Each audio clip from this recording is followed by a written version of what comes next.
अरे अजय, तुमको मिलने का वास्ते कोई आया? हम ऊपर में बिठाया उसको, जरा देखो तो कौन है। अच्छा मिसेस डेविड। सुधा जी, हम उसके लिए चाय बिस्कुट बनाया, तुम लेके जाओ। अच्छा।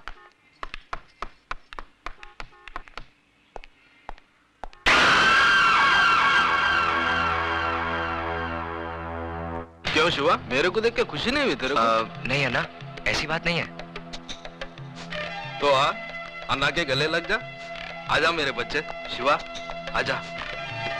हाँ, मेरे को बहुत खुशी हुई कि तूने घर बसा लिया, लेकिन मेरे को दुख भी हुआ कि तू अन्ना को भूल गया। चल कोई बात नहीं, अब मैं तेरे को लेने आया हूँ। अपना सामान बांध और मेरे साथ चल। नहीं अन्ना, अब ये मुमकिन नहीं। अब मैं तुम्हारे साथ नहीं चल सकता। मजाक करने की आदत गई नहीं तेरी? अरे अन्ना की दुनिया तो बहुत उदास है रे तेरे बगैर। चल वापस चल शिवा। मेरा नाम शिवा नहीं, अब अजय है। नाम के साथ साथ पेशा भी बदल दिया है मैंने। हथियार की जगह औजार और खून की जगह पसीना बहाना सीख लिया है। हाँ मेरे को मालूम है, इधर इस बस्ती में तूने एक गैरेज खोल रखा है, गाड़ी की रिपेयरिंग करता है तू। लेकिन अपन का लाइफ भी कोई गाड़ी का इंजन नहीं, जो बिगड़ जाए तो रिपेयर हो जाए। चला तो चला, नहीं तो स्क्रैप। देखो अन्ना, मैं बहस नहीं करना चाहता। मैंने अपना फैसला सुना दिया है। मैं तुम्हारे साथ नहीं आ सकता। लेकिन मैं फिर भी समझा देता हूँ, अपन लोग की गाड़ी में रिवर्स गियर नहीं होता। हाँ, इसलिए सिर्फ आगे बढ़ना चाहता हूँ, नहीं लौटना मुझे उन रास्तों पर जिस पर बेगुनाह इंसानों की लाशें खून से लिथड़ी पड़ी हो। नहीं लेना उस हवा में सांस जिस हवा में बारूद का धुआं शामिल हो। अन्ना, मैं तुम्हारे हाथ जोड़ता हूँ, मुझे मजबूर मत करो। प्लीज चले जाओ यहाँ से। क्या बोला तू? मैं चले जाऊँ यहाँ से? मेरे को बोला तू? मेरे को बोला? अरे तू जब रोता था ना, तो तेरी रोने की आवाज नहीं निकलती थी तेरी हलक से। ऐसे मरेले हालत में कोई कचरे में फेंक के गया था तेरे को? मैं उठाया तेरे को, अन्ना उठा के पाला तेरे को। बच्चा जब बोलने लगता है, उसके मुंह से पहला वर्ड अम्मा निकलता है, लेकिन तेरे मुंह से अन्ना निकला था। अन्ना निकला था, अन्ना। इतना प्यार दिया मैंने तेरे को, और तू मेरे को बोलता मैं चले जाऊं यहाँ से? अरे 2 वक्त जोरू के हाथ का रोटी और 4 रात उसके साथ सोने को क्या मिल गया? अन्ना को भूल गया तू? अन्ना को? मैं जानता हूँ अन्ना, मेरी जिंदगी का एक एक पल तुम्हारे एहसानों का कर्जदार है। यही कर्ज था जिसकी खातिर जो कुछ तुमने मुझसे कराया मैं करता चला आया। लेकिन अब मुझे जीने का मकसद मिल गया है। मैं जीना चाहता हूँ अन्ना, एक नेक इंसान बनकर, अपनी खातिर, अपनी बीवी की खातिर। तो तू इसके लिए जीना चाहता है? याद कर शिवा, जिस आदमी के घर पे तूने पैसे भिजवाए थे वो कोई और नहीं, तेरे औरत का पहला मर्द था। अब तू जीना चाहे भी तो जी नहीं सकेगा, क्योंकि जिसके मांग में तूने सिंदूर भरा है ना, उसका मांग उजाड़ने वाला भी तू है। उसका पहला पति रवि मल्होत्रा का कातिल तू है। उसको विधवा बनाने वाला तू है, तू है, तू है।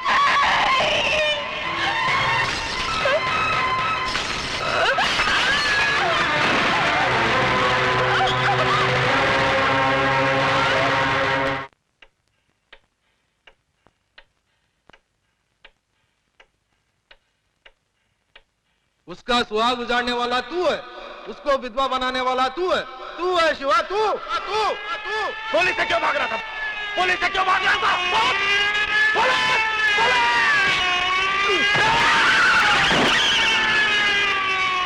मुबारक हो, आप बाप बनने वाले हैं।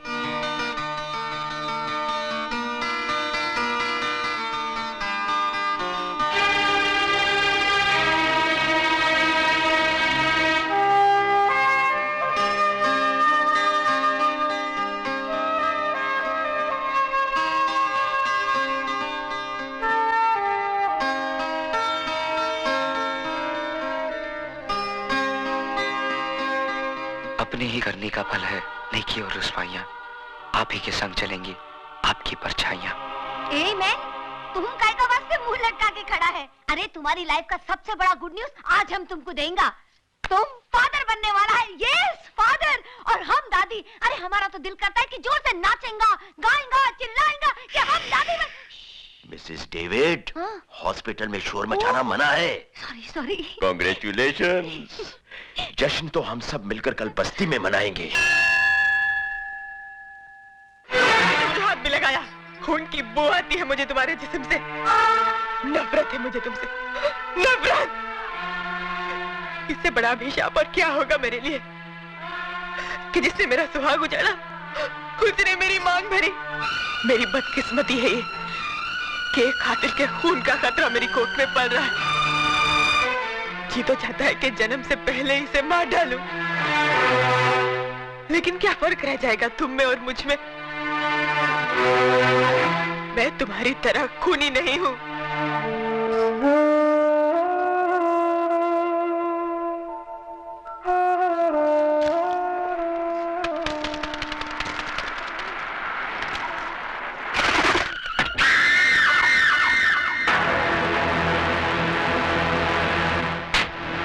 कैसी बुरी हालत बना ली रे तूने अपनी। बारूद का ढेर था, लेकिन अब किसी उजड़े मजार की अगरबत्ती लगता है। अरे जिसके वास्ते तू अपना सब कुछ छोड़ने के लिए तैयार है ना, वही तेरी शक्ल देखने के लिए तैयार नहीं है। चल वापस चल अपनी दुनिया में। देख मैं तेरे को अपने साथ ले जाने के वास्ते कैसे कैसे महारथी अपने साथ लाया हूँ। देख। नहीं नहीं नहीं, ऐसी दुश्मनी की नजर से देखने का कोई फायदा नहीं, क्योंकि अब भवानी अन्ना से हाथ मिला चुका है और जो अन्ना का दोस्त है वो भवानी का दोस्त है। और इस दोस्ती का सुझाव दिया है हमारे आदरणीय भजन सिंह जी ने। आप है राजनीति के बेताज बादशाह, सियासत की शतरंज कैरम बोर्ड की तरह खेलते हैं। दौलत और ताकत का स्ट्राइकर इनकी उंगलियों में है। जितनी देर में कैरम का एक बोर्ड फिनिश होता है, उससे भी कम वक्त में ये किसी भी पार्टी का तख्ता पलट सकते हैं। वो क्या है कि शक्ल से मैं उतना कमीना नहीं लगता हूँ जितना मैं हूँ। बहुत सोच समझकर राजनीति के इस धंधे में कदम रखा है मैंने। जानते हो क्यों? क्योंकि नेतागिरी ही एक ऐसा धंधा है जिसे शुरू करने के लिए ना फाइनेंस की जरूरत होती है ना क्वालिफिकेशन की। सिर्फ कोयल सी मीठी जुबान और लोमड़ी सा शातिर दिमाग चाहिए। दरअसल मैंने ही अन्ना को सुपारी दी थी उस सीएम को मारने के लिए, और तुमने भी कोई कसर नहीं छोड़ी थी उसे मारने के लिए। मगर साला किस्मत का धनी था बच गया, और मर गया वो जो तुम्हारी बीवी का पहला पति था। हमारे मुल्क में ऐसे लोगों की कमी नहीं है जो रुपए लेकर खून करते हैं। तुम्हारे पास आने की वजह है तो सिर्फ इतनी कि बंदूक चलाते वक्त तुम्हारी उंगलियां नहीं कांपती। 26 जनवरी को वही सीएम इस शहर में आ रहा है किसी सरकारी मीटिंग के सिलसिले में, और 28 जनवरी को वापस जा रहा है। यानी 48 घंटे हैं तुम्हारे पास अपना पिछला अधूरा काम पूरा करने के लिए।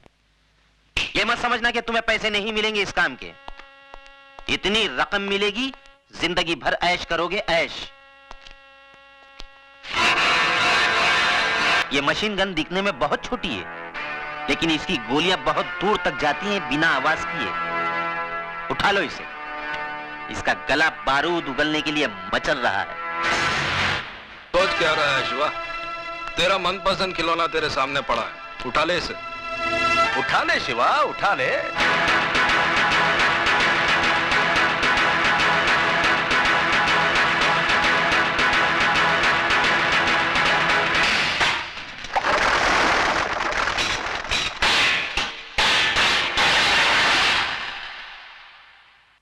भजन सिंह, जब मैं चलना सीख रहा था तो अन्ना ने उंगली की जगह रिवॉल्वर की नाल थमाई थी मुझे। बड़ी मुश्किल से अपने हाथों से बारूद की बदबू धोई है मैंने। मुझे दोबारा हथियार उठाने पर मजबूर मत करना, वरना कैरम बोर्ड तुम्हारे सामने होगा, लेकिन स्ट्राइकर चलाने के लिए तुम्हारी हथेली पर उंगलियां नहीं रहेंगी।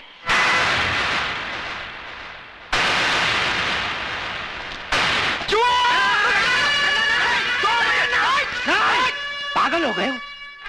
तुम्हें तो खुश होना चाहिए अन्ना,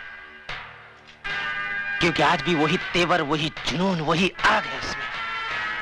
अब तुम देखना, मैं इस आग में अपनी राजनीतिक बुद्धि का तेल छिड़ककर इसे कैसे ज्वालामुखी बनाता हूं। उड़ा दे इसे।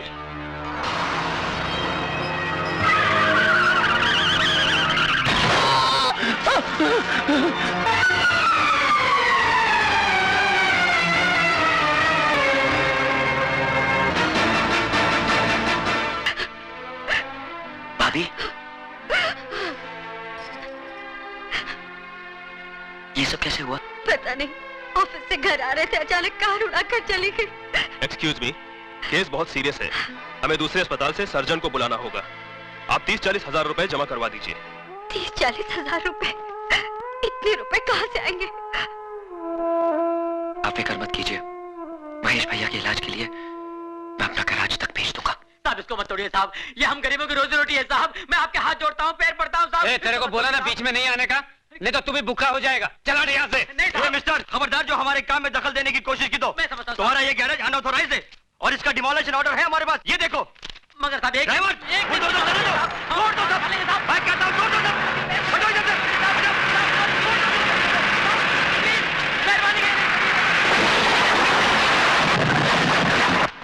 गुरु गजब हो गया, बहुत गड़बड़ हो गया। म्युनिसिपालिटी वालों ने अपना गैरेज तोड़ दिया। मैंने उनको बहुत समझाया गिर रहा है कि मत तोड़ो, कहते हैं गैर कानूनी है।